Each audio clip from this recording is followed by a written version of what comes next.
ខ្ញុំចង់លើកទឹកចិត្តដល់អ្នកជំងឺតាឡាសេមីទាំងអស់កុំអស់សង្ឃឹមនឹងជំងឺតាឡាសេមី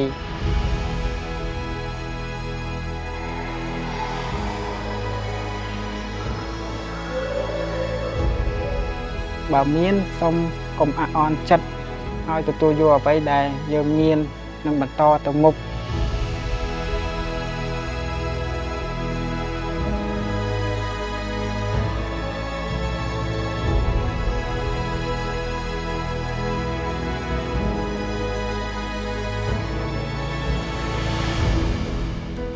ពេលដឹងថាខ្ញុំមានជំងឺតាឡាសេមីនៅពេលដែលខ្ញុំមានអាការៈស្លេកស្លាំងអស់កម្លាំងបាត់លហើយដៃជើងពិបាកដកដង្ហើមឈឺឆ្អឹងខ្នងហើយដៅធំពោះហើយបានទៅជួបលោកគ្រូពេទ្យទៅបានគាត់ធ្វើតេស្តរោគវិនិច្ឆ័យថាមានជំងឺតាឡាសេមីជំងឺនេះជាជំងឺដែលបន្តពូជពីថាមានតាំងពីកំណើតមកតែម្ដងដូច្នេះវាអាស្រ័យទៅនឹងកម្រិតធ្ងន់ឬស្រាលរបស់ជំងឺអ្នកជំងឺដែលក្មេងដែលមានជំងឺធ្ងន់គឺនៅពេលអាយុត្រឹមតែ4 6 ខែចាប់ផ្ដើមចេញរោគសញ្ញាស្លេកស្លាំងតែម្ដងហើយបើកម្រិតធ្ងន់គឺត្រូវការព្យាបាលអស់មួយជីវិតនេះឲ្យបងនេះបងចាឆ្លៃឯងបង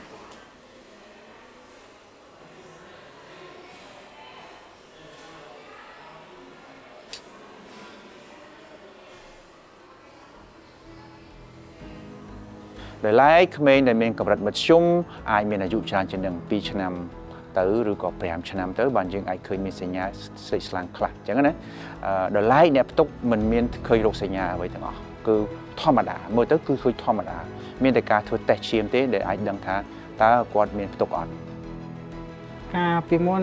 រហូតដល់ឥឡូវរយៈពេល29ឆ្នាំកាលពីក្មេងខ្ញុំមានការព្យាបាលដែរតែអត់មាន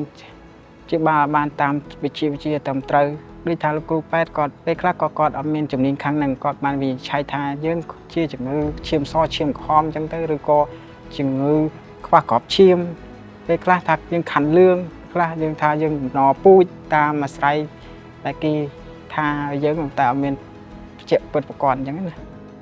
ក្មេងដែលកើតជំងឺតាឡាសេមីគឺមានន័យថាឪពុកនិងម្ដាយមានផ្ទុកជំងឺហ្នឹងប៉ុន្តែគាត់អត់ឈឺទេអញ្ចឹងគាត់នឹងមានឱកាសមានកូនមកកើតជំងឺតាឡាសេមី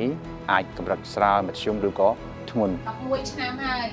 ចាអញ្ចឹងកូនខ្ញុំបានព្យាបាលជំងឺនេះមួយលោកគ្រូ